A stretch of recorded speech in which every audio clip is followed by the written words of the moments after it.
2024 সালে 5 আগস্ট ছাত্র জনতার গণ অভ্যুত্থানে আওয়ামী লীগ সরকারের পতনের পর দেশের রাজনৈতিক বাস্তবতায় নাটকীয় পরিবর্তন আসে। দীর্ঘদিনের রাজনৈতিক অচলাবস্থা, বিতর্কিত নির্বাচন ও বিরোধী দমনের অভিযোগের প্রেক্ষাপটে যে জন অসন্তোষ জমে উঠেছিল তা বিস্ফোরিত হয় এই অভ্যুত্থানে। সেই ঘটনার মাত্র 3 দিন পর 8 আগস্ট শান্তিতে নোবেলজয়ী অর্থনীতিবিদ ড. মোহাম্মদ ইউনূসের নেতৃত্বে গঠিত হয় অন্তর্বর্তীকালীন সরকার। লক্ষ্য ছিল প্রশাসনিক শৃঙ্খলা ফিরিয়ে আনা, একটি গ্রহণযোগ্য নির্বাচনের পরিবেশ তৈরি করা এবং গণ অভ্যুত্থানের ঘোষিত সরকার এজেন্ডাকে প্রাতিষ্ঠানিক কাঠামোয় রূপ দেয়া।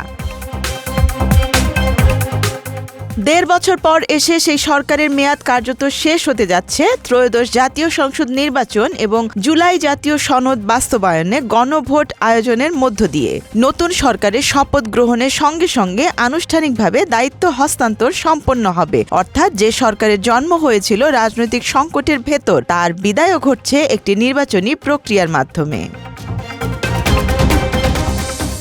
গত মঙ্গলবার ছিল অন্তর্বর্তী সরকারের শেষ কর্মদিবস। দিনটিকে ঘিরে বিভিন্ন মন্ত্রণালয়ে ছিল এক ধরনের সংযত আবহ।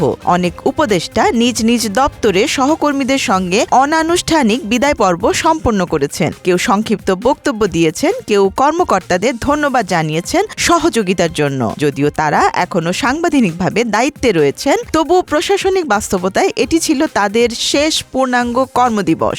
নির্বাচনের আগের দিন বুধবার সরকারি ছুটি থাকায় কেউ ব্যক্তিগত সময় কাটিয়েছেন পরিবারের সঙ্গে, কেউ অংশ নিয়েছেন সামাজিক অনুষ্ঠানে, আবার কেউ অফিসে গিয়ে অসমাপ্ত কাজ গুছিয়ে নিয়েছেন।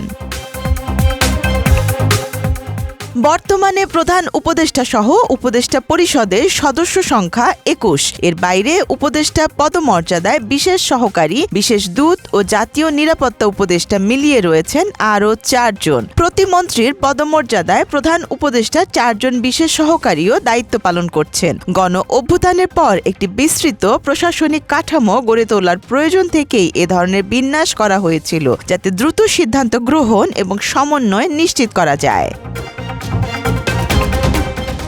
প্রধান উপদেষ্টা ড. মোহাম্মদ ইউনূস বিদায়ের আগের দিনও কর্মব্যস্ত সময় কাটান। রাষ্ট্রীয় অতিথি ভবন যমুনায় তার সঙ্গে সৌজন্য সাক্ষাৎ করেন এশিয়ান নেটওয়ার্ক ফর ফ্রি ইলেকশনসের একটি প্রতিনিধি দল। রোহানা হট্টিয়ারাচ্ছির নেতৃত্বে আসা 7 সদস্যের ওই নির্বাচন পর্যবেক্ষক দল নির্বাচনী প্রস্তুতি, পরিবেশ ও স্বচ্ছতা নিয়ে আলোচনা করে। তাছাড়া আরেকটি বিদেশি পর্যবেক্ষক প্রতিনিধি দলও তার সঙ্গে সাক্ষাৎ করে। নির্বাচনকে আন্তর্জাতিক মহলে গ্রহণযোগ্য করে তুলতে এই কূটনৈতিক যোগাযোগকে গুরুত্বপূর্ণ বলে মনে করছেন সংশ্লিষ্টরা। ভোটের দিন তিনি রাজধানীর Gulshan model school and college কেন্দ্রে নিজের ভোটাধিকার প্রয়োগ করেন, যা ছিল অন্তর্বর্তী সরকারের প্রধান হিসেবে তার শেষ বড় প্রশাসনিক অধ্যায়ের একটি প্রতীকী মুহূর্ত।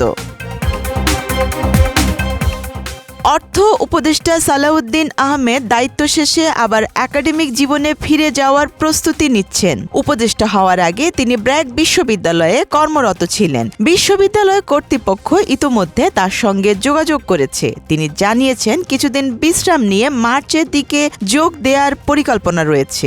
সরকারি বাসায় না থাকায় বাসা ছাড়ার কোনো আনুষ্ঠানিকতা তার ক্ষেত্রে নেই। আইন উপদেষ্টা আসিফ নজরুল নির্বাচনের পর ঢাকা বিশ্ববিদ্যালয়ে শিক্ষকতায় ফিরবেন। দীর্ঘ প্রশাসনিক দায়িত্বের পর আবার শ্রেণীকক্ষে ফেরা এবং গবেষণায় সময় দেওয়ার বিষয়ে তার ভাষায় একাডেমিক জীবনই তার স্বস্তির জায়গা। তিনি মৌলিক বিষয়ে লেখালেখি ও গবেষণায় মনোযোগ দিতে চান। পররাষ্ট্র উপদেষ্টা মোহাম্মদ তৌহিদ হোসেন দায়িত্ব শেষে কিছুদিন বিশ্রাম নেয়ার পরিকল্পনা করেছেন। এরপর তিনি আবার লেখালেখিতে সক্রিয় হবেন। কূটনৈতিক অভিজ্ঞতা ও আন্তর্জাতিক সম্পর্কের জটিল বাস্তবতা নিয়ে বিশ্লেষণধর্মী কাজ করার ইচ্ছা ব্যক্ত করেছেন তিনি। খাদ্য ও ভূমি উপদেষ্টা আলী ইমাম মজুমদার দায়িত্ব শেষে সামাজিক সাংস্কৃতিক কর্মকাণ্ড এবং গণমাধ্যমে সক্রিয় থাকার কথা জানিয়েছেন। উপদেষ্টা হওয়ার আগে তিনি নিয়মিত কলাম লিখতেন। সেই ধারাবাহিকতায় আবারও জনপরিসরে মতামত প্রকাশে যুক্ত হবেন বলে ধারণা করা হচ্ছে। বিদ্যুৎ, জ্বালানি ও খনিজ সম্পদ উপদেষ্টা মোহাম্মদ ফাউজুল কবির খান সরকারি পুলের গাড়ি ফেরত দেওয়ার প্রস্তুতি নিয়েছেন। ব্যক্তিগত গাড়ি আগেই বিক্রি করেছিলেন বলে নতুন গাড়ি কেনার বিষয়ে খোঁজ নিচ্ছেন। সরকারি দায়িত্ব শেষ হওয়ার পরপরই শুরু হচ্ছে পবিত্র রমজান মাস। এ সময় ইবাদত ও আত্মমননে সময় দেওয়ার পরিকল্পনা রয়েছে তার। রমজানের পর আবার লেখালেখি ও বই পড়ায় মনোনিবেশ করবেন বলে জানিয়েছেন। পরিবেশ, বন ও জলবায়ু পরিবর্তন উপদেষ্টা সৈয়দা রিজওয়ানা হাসান দায়িত্ব শেষে বাংলাদেশ পরিবেশ আইনবিদ সমিতির কর্মকাণ্ডে ফিরে যাবেন। পরিবেশ সংক্রান্ত আইনি লড়াই, নাগরিক অধিকার ও জলবায়ু ন্যায্যতা নিয়ে তার দীর্ঘদিনের কাজ আবারও সক্রিয় হবে বলে জানা গেছে। সমাজ কল্যাণ উপদেষ্টা শারমিন এস মুর্শিদ দায়িত্ব শেষে কিছুদিন নিরিবিলি সময় কাটাতে চান। উপদেষ্টা হিসেবে দায়িত্ব পালনের অভিজ্ঞতা নিয়ে লেখার পরিকল্পনা রয়েছে তার। পাশাপাশি মানবাধিকার বিষয়ে কাজ এবং জুলাই গণ অভ্যুত্থানে যুক্ত নারীদের সঙ্গে নিবিড়ভাবে সম্পৃক্ত থাকার আগ্রহ প্রকাশ করেছেন তিনি।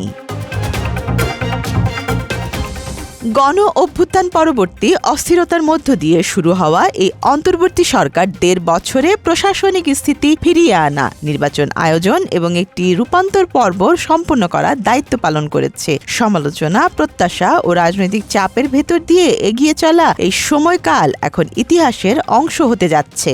নতুন সরকারের শপথের মধ্যে দিয়ে আনুষ্ঠানিকভাবে শেষ হবে তাদের দায়িত্বকাল। তবে গণ অভ্যুত্থান থেকে নির্বাচন পর্যন্ত এই সময়কে দেশের রাজনৈতিক ধারাবাহিকতায় একটি গুরুত্বপূর্ণ সেতুবন্ধন হিসেবেই দেখা হচ্ছে। Desk report, Dhaka express.